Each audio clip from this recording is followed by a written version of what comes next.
सबको नमस्ते। मेरे आचार्य जी स्वामी राम स्वरूप जी योगाचार्य हमेशा कहते हैं कि बहुत गंभीर उदाहरण कहते हैं कि तुम जानकर करंट में हाथ रखोगे या अनजाने में करंट में हाथ रखोगे, तुम्हें शॉक लगेगा ही लगेगा। करंट को नहीं पता है कि तुम अनजाने में हो या जानकर हाथ रख रहे हो।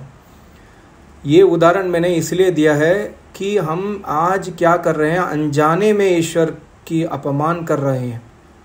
इतना बड़ा अपमान कर रहे हैं कि यजुर्वेद का जो 16th चैप्टर है, जिसको हम रुद्र अध्याय कहते हैं, जिसका देवता रुद्र है, हम इस मंत्र को आज बोल बोल कर शिव जी के मूर्ति के ऊपर हम अभिषेक कर रहे हैं, अर्चना कर रहे हैं, जो घोर अनर्थ है।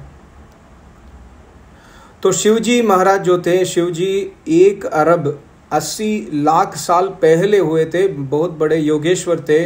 उनके जो जिक्र है वो रामायण में हमें मिलेंगे। रामायण अगर पढ़ेंगे फर्स्ट अध्याय में ही आपको मिलेगा कि विश्वामित्र और राम बालकांड में दोनों वहाँ पर पहुँचते हैं जहाँ पर शिवजी महाराज तप करते थे, उनके आश्रम में पहुँचते थे। शिवजी महाराज तपस्या करते थे का अर्थ है उन्होंने ईश्वर को तपस्या किया, ईश्वर को पाने के लिए तपस्या किया। तो शिवजी महाराज ईश्वर नहीं थे, शिवजी महाराज ईश्वर को पूजन करते थे। तो शिवजी महाराज अलग है और ईश्वर अलग है। हम आज क्या कर रहे हैं, शिवजी का मूर्ति लगाकर या शिवलिंग का मूर्ति लगाकर हम बोलते हैं कि यही ईश्वर है, यही परमात्मा है, जो बिल्कुल गलत है। और हम इस वीडियो में एक मंत्र का अर्थ जानेंगे जो रुद्र अध्याय का पहले मंत्र बहुत फेमस है, नमस्ते रुद्रमन्यव, जिसमें ईश्वर के बारे में जिक्र ही नहीं है, जिसमें ईश्वर ने ये ज्ञान दिया है कि राजपुरुष क्या करना चाहिए। तो महर्षि दयानंद सरस्वती ने बहुत ही सुंदर यजुर्वेद का भाष्य लिखा है, जिसमें नमस्ते रुद्रमन्यव का अर्थ उन्होंने समझाया हम लोगों को। तो पहले वो स्टार्ट करते ही उन्होंने लिखा है, अब 16वें अध्याय का आरंभ करते हैं।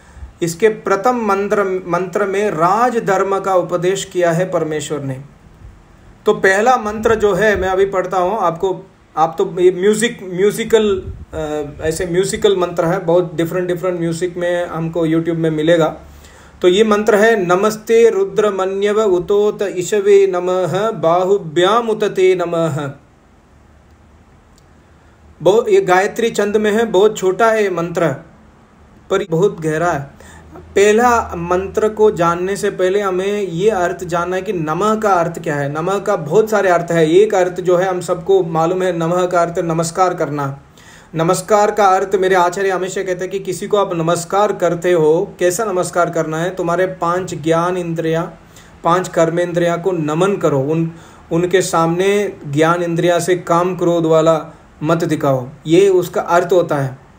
तो हम किसी को नमन करते हैं तो उनसे हम कभी काम क्रोध आदि, लोभ आदि, अहंकार आदि हम नहीं दिखाएं, ये अर्थ होता है नमस्कार। वैसे ही ईश्वर को हम अब नमस्कार करते हैं कभी भी, परमात्मा को। हालांकि इस मंत्र में ईश्वर नहीं है, इस मंत्र में ईश्वर का जिक्र नहीं है, ईश्वर ने ये ज्ञान दिया है, पर नमस्कार हम किसी को करते हैं कि हमारे अंदर काम क्रोध मद लोभ अहंकार ये सब हम अपने अंदर कंट्रोल करके हम अपने भावना समर्पित करते हैं आगे, जो सामने हमारे आचार्य हैं या गुरुजन है या माता पिता है। ये अर्थ होता है नमस्ते का पहला अर्थ। दूसरा अर्थ होता है बहुत सुंदर, निरुक्त ग्रंथ में महर्षि यास्क मुनि ने लिखा है, नम इति वज्र नामा सुपटितम। एक अर्थ है वज्रम, नम का अर्थ है वज्रम। दूसरा अर्थ है नम इति अन्नमासु पटितम, मतलब नम का अर्थ अन्न भी है। तो नम का जहाँ जहाँ मंत्र में कौन सा अर्थ डालना है ये सिर्फ महर्षि जानते हैं। जो लोग जिनका इंद्रिय संयम है, जो लोग ईश्वर को दर्शन कर लिया है, जो योगी है, जो समाधिस्थ पुरुष है, वे जानते हैं कि कौन से मंत्र में कहाँ पर क्या अर्थ डालना है। तो मैंने इसलिए कहा कि इसमें आप देखिए, नमस्ते रुद्रमन्यवे, ये एक बार नमः आ गया, दूसरा ते ईशवे नमः, दूसरी बार नमः, तीसरी बार बाहुभ्याम उत ते नमः, 3 बार नमः आ रहा है, पर इसका अर्थ हमको जानना है पहला। दूसरा जो है ये राजधर्म का उपदेश है। यहाँ पर अर्थ आप जानिए, रुद्र का अर्थ है, रुद्र का अर्थ है दूसरों को रुलाने वालों को रुद्र कहते हैं वेदों में।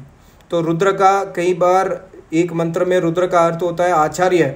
एक मतलब आचार्य जो है कठोरता से दंड अपने शिष्य को बोलते हैं, कठोरता से दंड देते हैं जो शिष्य गलत है उनको, इसलिए रुद्र कई मंत्र में रुद्र का अर्थ प्राण है, कई मंत्र में रुद्र का अर्थ जीवात्मा है, कई मंत्र में रुद्र का अर्थ परमेश्वर है, कई मंत्र में रुद्र का अर्थ राजा है। तो इस मंत्र में रुद्र का अर्थ है राजा है।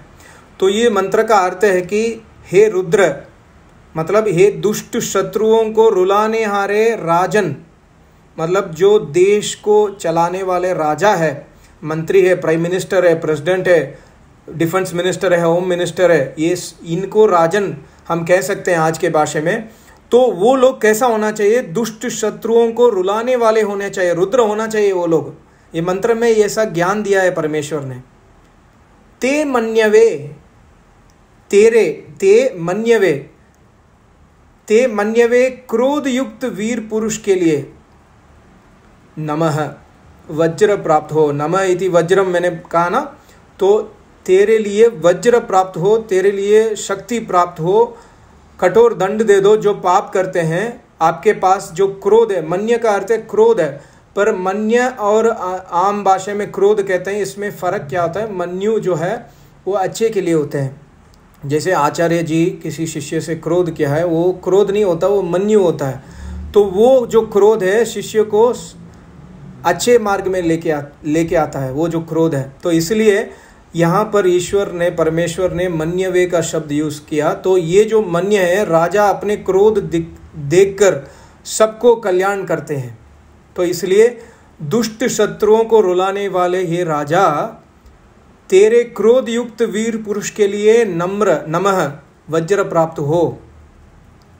और उतो मतलब और, ईशवे ते नमः, ईशवे का अर्थ है शत्रुओं को मारने वाले हे राजन, ते नमः, तेरे लिए। नमः का दूसरा अर्थ मैंने बताया अन्न, तेरे लिए अन्न प्राप्त हो। अन्न का अर्थ यहाँ पर सब कुछ है, अन्न में ही सब कुछ है, अन्न में धन भी आ जाता है, अन्न में सब कुछ आ जाता है। तो ये यहाँ पर ईश्वर आशीर्वाद दे रहे हैं किसी राजा को कि अगर तुम ऐसा काम करते हो तो तेरे लिए अन्न भी प्राप्त हो जाएगा, तेरे लिए वज्र भी प्राप्त हो जाएगा, तेरा पावर इतना हो जाएगा। तो ये अर्थ है।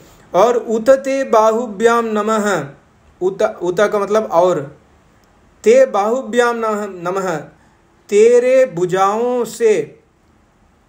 भुजाओं से वज्र शत्रुओं को प्राप्त हो। मतलब जो शत्रु होते हैं उनको भी तुम प्राप्त हो, उनको तुम जीत जाओ, या उनको मार दो या उनको सीधा कर दो।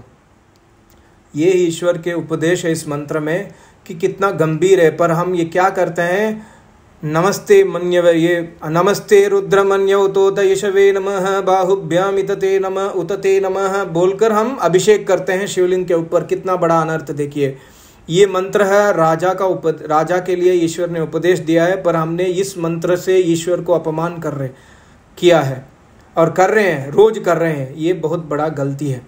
तो हमें वेदों का बेसिक्स जो है हम आचार्य से सीखना है। जैसे ये मेरा ज्ञान नहीं है, मैंने आचार्य से सीखा। मेरे आचार्य ने चारों वेदों का ज्ञान दिया है, हर साल देते हैं। तो मेरे आचार्य ने बहुत बार इस मंत्र का भी और आगे जो मंत्र आने वाले हैं उसको भी मेरे आचार्य ने बहुत बार एक्सप्लेन किया है।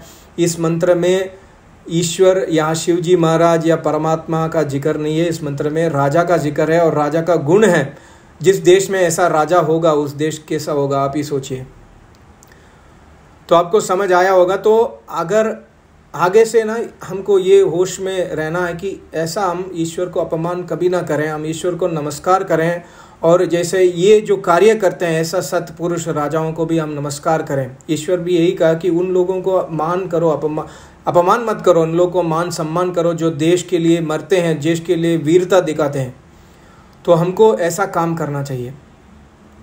सबको नमस्ते, ओम।